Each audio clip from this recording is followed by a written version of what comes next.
Saburo langsung jatuh tak berdaya. Dan Ikeda yang baru datang melihat kejadian itu sangatlah panik dan langsung membawa Saburo ke dalam rumah. Dan ternyata yang menembak Saburo adalah pelayan Kicho bernama Yuki. Saburo langsung dibawa dan dirawat oleh Kicho. Kicho menangis sambil memanggil-manggil Saburo agar cepat sadar. Sementara itu Ikeda dan yang lainnya berhasil selamat dari pertempuran dan langsung bertanya kondisi pemimpin mereka. Ikeda menyalahkan dirinya sendiri yang tak bisa melindungi Saburo. Ia bangkit dan berteriak akan mencari si penembak. Tapi ditahan oleh yang lainnya karena itu tindakan ceroboh dan Ikeda tak tahu siapa penembak itu. Di tengah malam, Kicho terlihat melakukan ritual mandi malam, lalu berdoa berharap kesembuhan pada Saburo. Yuki yang melihatnya dari belakang, lalu Yuki pun masuk ke kamar Saburo yang memegang pisau dan siap membunuh Saburo. Tapi setelah melihat doa Kicho yang tadi membuat Yuki ragu dan mengurungkan niatnya.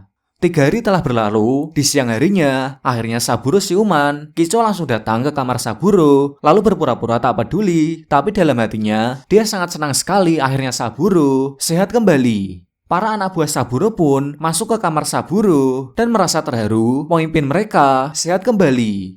Namun ketika Saburo sendirian, ia merasa sedih karena pengkhianatan yang ia alami sangat menyakiti hatinya.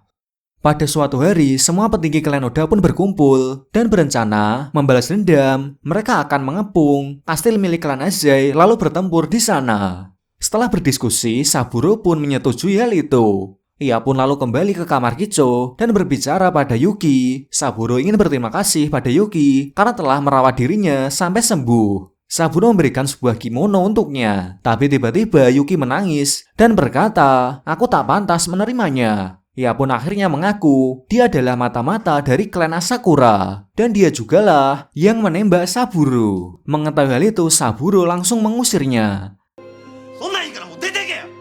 Saburo lagi-lagi kembali merasa sakit hati karena pengkhianatan oleh pelayannya sendiri. Yuki pun pergi dan meninggalkan buku sejarah milik Saburo dan surat untuk Kicho dan Saburo. Isi surat itu adalah betapa ia sangat menyesal sudah melakukan hal tersebut. Keesokan harinya dimulailah rencana perebutan kastil klan Azai. Di sana ribuan pasukan Oda dan pasukan Azai berhadapan. Lalu Saburo pun berteriak untuk maju, tanda dimulainya pertempuran.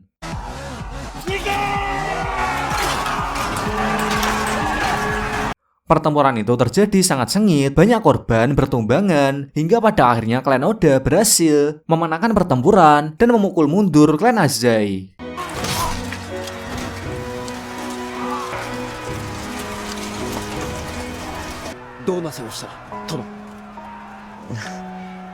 Pesta pun digelar untuk merayakan kemenangan mereka. Tapi Saburo terlihat tidak senang. Ia pun pergi keluar, lalu Kicho muncul menemaninya. Saburo berkata, semua pengkhianatan yang dialami membuatnya merasa sangat sakit hati. Walaupun ia menang perang hari ini, tapi ia tak merasa senang. Ia mengeluh betapa berat beban yang ada di pundaknya. Kicho pun menghibur Saburo dan akhirnya Saburo bisa kembali tenang. Keesokan harinya, Yuki terlihat berlari dikejar oleh seseorang dan ternyata ia dikejar oleh anak buah Saburo. Dia berkata pada Yuki, "Tuan Nobunaga ingin menemuimu." Yuki pun kembali menghadap Saburo. Ia sudah membayangkan ia akan dieksekusi akibat ulahnya itu. Tapi Saburo berkata, "Maukah kau menyerahkan hidupmu untuk melayani Kicho?" Mendengar itu Yuki kaget dan tak menyangka dirinya masih diizinkan hidup. Yuki pun akhirnya menerima ampunan dari Saburo dan kini menjadi pelayan Kicho kembali. Di tempat lain Tokichiro sedang berada di belakang rumah. Ia melihat Matsuhide sedang mengambil air. Matsuhide lalu membuka cadarnya untuk minum dan disitulah Tokichiro melihat ternyata wajah Matsuhide mirip sekali dengan Saburo. Beberapa waktu pun berlalu, suatu hari Yakuza yang tempo hari datang, kini muncul lagi dan memberikan ucapan selamat atas kesembuhan Saburo. Yakuza itu juga berkata, "Aku berminat untuk menjadi aliansimu." Hal itu mengingat wilayah klan Oda saat ini semakin luas. Pada suatu hari, para petinggi klan Oda sedang berdiskusi untuk membangun sebuah kota di wilayah lain. Kota baru yang akan dibangun itu berada di wilayah bernama Usa. Mori pun mengajukan diri sebagai pemimpin pembangunan kota itu. Mori adalah seseorang yang tak begitu menonjol, ia juga tak pandai dalam bertarung, dan juga tak ahli dalam bernegosiasi. Tapi Mori ingin menunjukkan dirinya mampu dan memohon agar dirinya ditunjuk menjadi pemimpin. Lalu Saburo pun mengizinkan Mori sebagai pemimpin pembangunan kota. Maka dimulailah perjalanan Mori dan beberapa anak buahnya menuju wilayah Usa untuk bertujuan membangun sebuah kota di sana. Berita pembangunan ini sampai ke telinga klan Azai. Mereka pun langsung merencanakan sesuatu. Di suatu hari, klan Oda menerima kabar kalau si Yakuza dan anak buahnya akan diserang oleh klan Asakura dan klan Azai. Dan Saburo langsung memberikan bantuan pasukan untuk si Yakuza. Ketika Saburo sampai di sana, si Yakuza terlihat santai-santai saja. Dia berkata situasi tadi memang sangat genting, tapi sekarang sudah tidak lagi karena klan Azai dan Asakura tiba-tiba bergerak ke tempat lain. Saburo heran kemana klan Azai dan Asakura bergerak. Tiba-tiba sebuah berita sampai pada Saburo dan ternyata klan Azai dan Asakura bergerak menuju wilayah Usa, yang dimana tempat itu akan dibangun sebuah kota baru oleh Mori. Klan Azai dan Asakura membawa 30.000 pasukan, sedangkan di Usa, Mori hanya bersama beberapa anak buah saja. Dan sudah pasti mereka akan dikepung dan dikalahkan. Dalam keadaan seperti itu, tentu saja Saburo dan yang lainnya tidak akan bisa tepat waktu untuk membantu. Sementara itu, Mori pun mendapat kabar tentang hal tersebut. Dirinya akan diserang oleh 30.000 pasukan. Para anak buahnya meminta untuk segera mundur dan kembali ke kediaman Oda. Tapi Mori bersikukuh untuk tetap di sini dan bertarung hingga tetes darah penghabisan. Ini semua demi melindungi wilayah ini dari musuh. Pertempuran Mori dengan klan musuh pun dimulai. Dia dan para anak buahnya bertarung dengan sengit, tapi karena kalah jumlah, akhirnya Mori pun tak mampu memenangkan pertempuran itu. Mori tewas dalam pertempuran itu. Jasadnya dibawa kembali ke kediaman Oda. Semua merasa sedih atas tewasnya Mori. Walaupun dia tak pandai bertarung dan tak pandai bernegosiasi, Mori adalah salah satu klan Oda yang setia dan siap memberikan nyawanya demi klan Oda. Beberapa waktu pun berlalu. Pada suatu hari, klan Oda kedatangan tamu orang asing. Orang asing itu meminta izin kepada Saburo untuk menyebarkan agama dan keyakinannya pada masyarakat sekitar. Di sini diberitahukan, di zaman dulu, datangnya pengaruh baru dari orang asing memanglah hal yang wajar dan biasa terjadi. Saburo pun mengizinkan orang tersebut untuk menyebarkan keyakinannya pada masyarakat sekitar. Namun ada satu orang yang menolak hal itu. Dia adalah Matsuhide atau Nobunaga asli. Dia mendatangi Saburo dan berkata, jika orang asing itu menyebarkan keyakinannya, maka biarawan di wilayah ini mungkin tak akan terima. Tapi Saburo menganggap hal itu biasa, tak usah dikhawatirkan.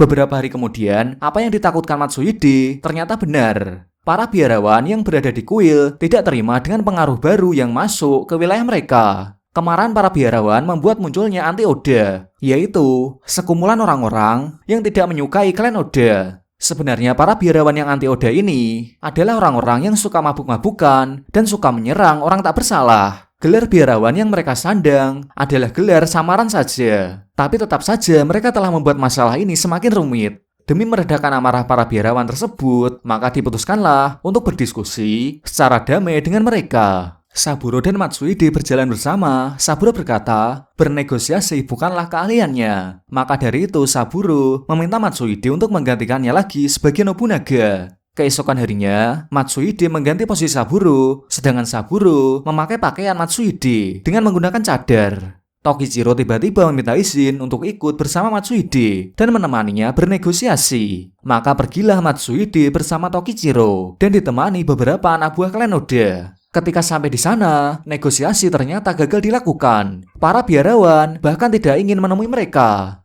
Tokichiro dengan hasutannya tiba-tiba berkata, kalau begitu, kita serang dan hancurkan mereka sampai tak tersisa. Mendengar itu Matsuhide sebagai Nobunaga asli yang terbiasa dengan perang, termakan hasutan Tokichiro dan para biarawan yang ada di sana diserang dan dibunuh.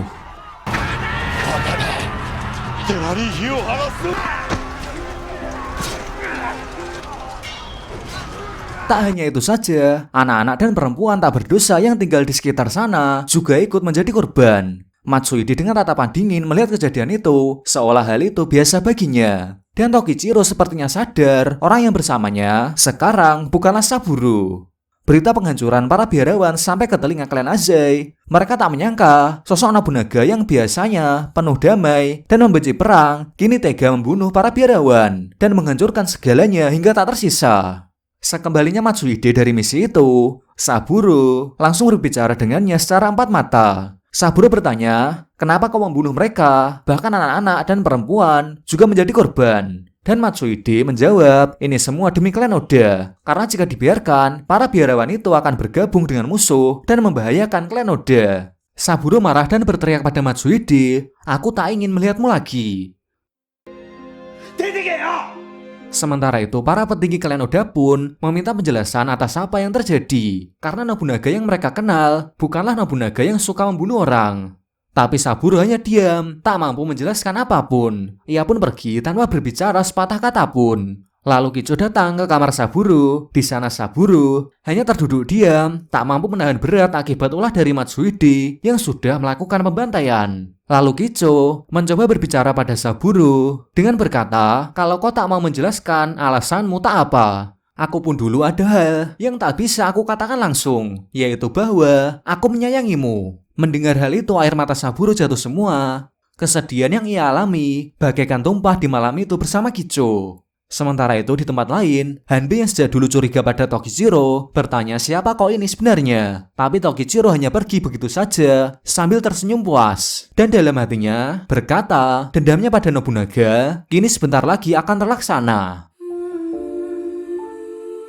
Baiklah, sekian pembahasan video part 4 kali ini. Dan untuk part selanjutnya adalah part terakhir. Dan akan terjadi pertempuran terakhir antara Nobunaga melawan Tokichiro. Dan bisa dibilang pertempuran itu seperti pertempuran antara Shirazawa dan Genji. Baiklah, terima kasih sudah menonton sampai selesai. Saya pamit dan sampai bertemu lagi di video selanjutnya.